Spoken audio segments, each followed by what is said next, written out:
code your way through farming if you do not understand soil types, if you do not understand rainfall patterns or the economic value of chain crops like coffee, maize, or even cassava. And the competency-based curriculum's integrated learning allows learners to engage with agriculture not as a subject, but as a practical, innovation-rich field where science, business, and the community all intersect together. And that's not outdated.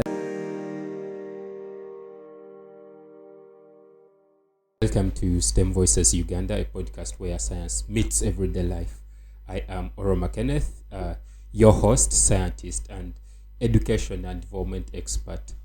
In this podcast, we bring you and explore ways how science education can solve everyday challenges. And for our episode today, I answered the question, is Uganda's education system truly preparing our children for the future? The Ugandan education system is under a microscope right now, from teachers, parents, learners, a few experts brave enough to challenge how education connects to development, and everyone has an opinion, and most of these opinions agree on one thing, that we are not preparing our children for the future of work. And now this is funny because in our very first episode of this series of the competence-based curriculum, I challenged the idea that education should only prepare our learners for future jobs. And this is basically the logic of the human capital theory, a belief that the sole purpose of schooling is to produce productive workers for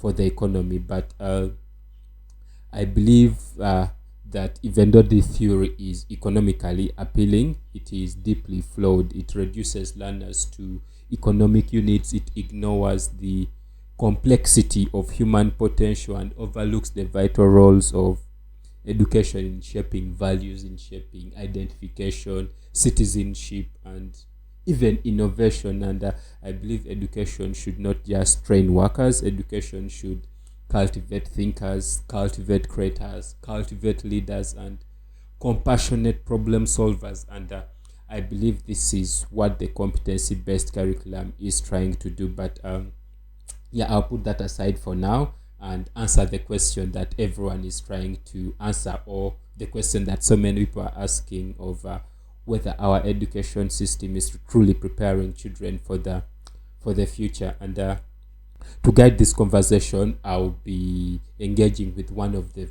very passionate critics I've come across, an opinion piece published in the Daily Monitor titled Why Uganda's Education System Must Evolve Now, by a one Andrew Rogasira, a social entrepreneur and maybe author. And now Andrew begins his article with a bold claim that a significant number of Ugandan learners will end up unemployable.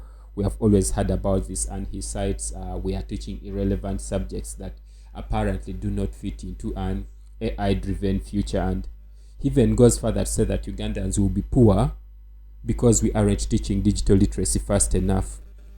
And I feel this author actually even goes ahead to define artificial intelligence like he was submitting some coursework to impress the lecturer or something. And clearly Daily Monitor had some space they were desperate to fill. And putting jokes aside, let's take a moment not to dismiss AI, but to understand it. Yes, the future will be increasingly digital. Yes, AI is reshaping industries, but the truth is that without foundational knowledge, the kind that is being taught through the competency-based curriculum, AI will just be a flashy tool with no direction, one that we won't be able to take advantage of. And I'll use agriculture as an example, a subject that many critics love to laugh off as old-fashioned, but honestly, this is Uganda. We are talking about where 70% of our population is directly or indirectly involved in agriculture. And yes, it is true, AI in agriculture is already a thing. We have seen smart irrigation systems, satellite crop monitoring, predictive analytics for yield optimization. But the question is, who will interpret this data? Who will apply the recommendations in our context, and who will translate these AI predictions into action on the ground, on our farms, in our villages, and everywhere. You can't just code your way through farming if you do not understand soil types, if you do not understand rainfall patterns or the economic value of chain crops like coffee, maize, or even cassava. And the competency-based curriculums integrated learning allows learners to engage with agriculture not as a subject but as a practical innovation-rich field where science, business, and the community all intersect together. And that's not outdated, that is advanced thinking. And on digital literacy, yes, the CBC includes ICT as a key learning area, but more importantly, it focuses on how to use technology, not just knowing that it exists. Things like basic literacy, numeracy, communication, and even ethics. These are foundational, and these are things that the competency-based curriculum focuses on. You can't prompt AI to write a report if you do not know how to read or even structure one. You can't use digital tools for entrepreneurship if you do not understand basic business principles or social studies. And what the competency-based curriculum is doing, it is giving learners the framework to engage with technology in meaningful and locally relevant ways in our societies. In fact, AI itself is built on subjects that the competence-based curriculum emphasizes, subjects like mathematics, logic, language, science, data patterns. So when a learner is building, for example, a model windmill in a competence-based curriculum science project, they are not just doing a cute activity. They are learning systems thinking, they are learning resourcefulness, and they are learning applied physics in this case. And these are the same thought processes that underpin AI development and deployment in any part of the world. So we shouldn't just prepare learners to use a tool, we are preparing them to be part of designing and making effective use of that tool. And so far from being irrelevant, the subjects Ugandan learners are studying under the competence-based curriculum are preparing them to not just fit into this digital economy, but to shape it. And let's be real, AI won't grow your food, AI won't fix your borehole, AI won't solve conflicts in our communities or even mentor learners or lead a community health initiative. But a competency-based curriculum educated learner might, and they will know how to use AI as one of the tools in their toolkit. So if someone asks, will these learners be unemployable like the author of this article says, I think by now the answer is clear. But just in case there is any doubt, if they are not the ones being employed, it's because with the skills they are gaining under the competency-based curriculum, they'll be the ones doing the employing. And who doesn't that want that for our country? The article makes another important point, and here I will admit Andrew and I partially agree. He argues that for Uganda to compete in the digital economy, we must prioritize STEM subjects, beginning with mathematics. And he's right. A strong background in math is essential for understanding things like algorithms, data analysis, and machine learning. And all these are key components of artificial intelligence, which he talks about so much in his article. He also mentions that subjects like physics, chemistry, and biology foster analytical thinking and problem solving. And these are indeed crucial skills in any future-facing career. I have no argument there. STEM is critical. I fully agree with Andrew, but here is the thing. Uganda has always emphasized STEM. Long before the competence-based curriculum, we've seen math, we've seen science were already core subjects from primary 1 to senior 6, and we have had national priorities around science education. For example, policies like paying science teachers more than their arts counterparts, which is something we shall discuss another day. And so the real question isn't whether we have been prioritizing STEM. We have definitely been doing that. The question is, how well have we been doing it, and how relevantly have we been teaching it?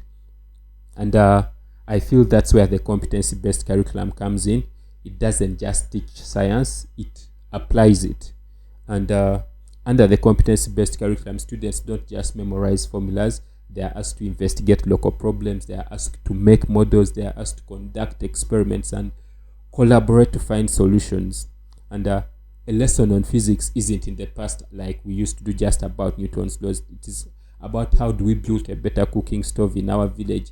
A math lesson isn't about solving problems. It is about how do I calculate profit and loss in a small business that I set up in my village or in my school as part of my project. And I think here is where I take a different path from what the author of this article argues, because he argues that subjects like history, geography, and English should only complement STEM, not overshadow it. And I feel this is really a very dangerous oversimplification. And the future doesn't just need programmers and scientists. It needs people who understand people. It needs people who can ask ethical questions. It needs people that can understand context, tell stories, map social impact, analyze behavior, communicate findings, and make sense of history and identity. And that's what the arts do. So we can't just let them be overshadowed by STEM. That's what these different humanities do. Think about it. Who trains AI? Who writes the prompts? Who designs the user interface? Who translates technical system into something humans can actually use and trust? That's not a job for a coder. That's a job for a communicator, a researcher, a historian, a linguist. And that's why we can't just ignore the different art subjects in our schools. And the competence-based curriculum recognizes exactly this. It breaks down that visual divide between sciences and arts. Learners are encouraged to draw connections between what they learn in English and what they apply in ICT. A social studies lesson might fit directly into a science project about, for example, waste management in our communities. And indeed, creativity is everywhere, from designing logos for the project that you are going to present to scripting role plays for civic engagement. And this interdisciplinary approach is exactly what the future demands. Not just specialists in silos, but thinkers who can collaborate across various fields, where the learner ends up designing AI models or writing ethical guidelines that govern them. They will need both technical and human skills, not just knowing how to code or knowing how to develop the AI. So no, history, geography, and English are not just accessories to STEM. They are part of the architecture of a future-ready education. And competence-based curriculum doesn't make these science subjects dominate these other art subjects. It makes sure that all these subjects work together, and this prepares our children better for the future of work. The competence-based curriculum is not just a curriculum reform, but a mindset shift. It teaches our children to stop seeing subjects as boxes and start seeing knowledge as a network. It develops us into people that can contribute to the generation of knowledge. And I'll get back to the idea of teaching coding in schools. Andrew insists that every student should graduate with proficiency in at least 3 programming languages, starting with Python in primary school and all other different programming languages. And while I am not completely opposed to this idea, tech isn't driven by how many programming languages you know. You could memorize Python, you could memorize JavaScript, you could memorize C++ and a dozen other languages. But if you do not know how to approach a problem, break it down into manageable pieces and think critically about possible solutions, then you are not going to get far. In fact, you're just wasting time typing in code that's not going to lead you anywhere. And let's face it, that's not what we want for our children. And this is where the competency-based curriculum is already ahead of the game.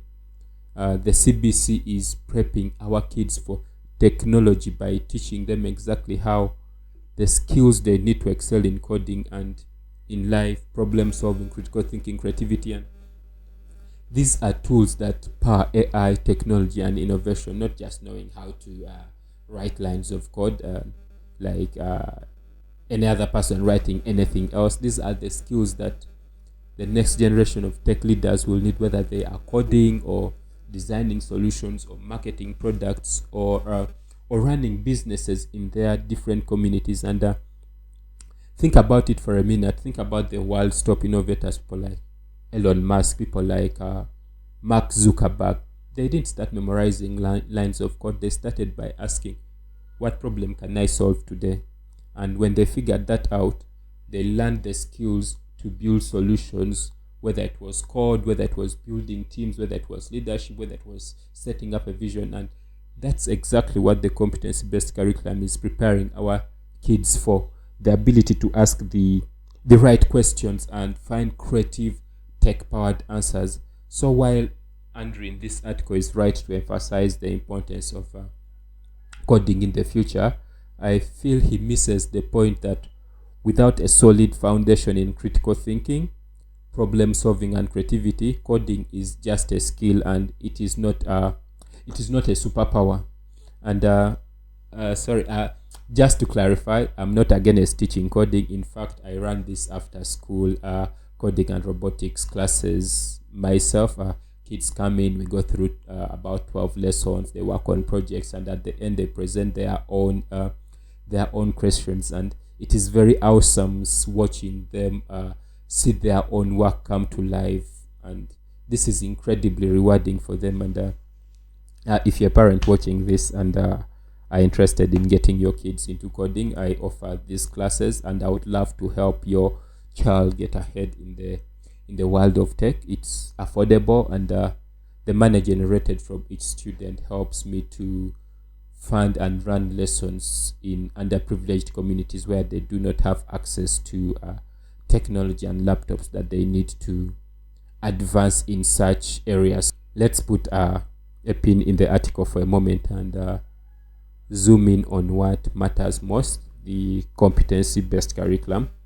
First off, a huge shout out to the individuals and teams behind the competency-based curriculum in Uganda. It's a groundbreaking initiative, and it's already revolutionizing education in Uganda in ways we often do not give enough credit for. The CBC is changing the game because it is designed to better prepare our children for the future. It is not just about memorizing facts. It's not about just acing exams anymore. We saw in the recently released results. It's about equipping kids with the skills and the competences they will need to thrive in a rapidly evolving world. Our world is rapidly changing, and this shift is monumental. It is not just about theory, it's about application of knowledge, and the curriculum focuses on those very needed practical skills: critical thinking, problem solving, and effective communication. It encourages, for example, collaboration and hands-on learning, so kids are actively engaged in projects that take real-world issues, that solve real problems in their societies. And whether it is a science project on renewable energy, a social studies project on local governance, or a mathematics problem solving task that links to business, it's all about doing rather than just learning in a vacuum. And speaking of learning in a vacuum, it's been nice recording this episode without my co-host Dr. Ndugu, who would have challenged some of my opinions and probably made a very strong case for those that might disagree. But hey, that's what makes this conversation even much fun, right?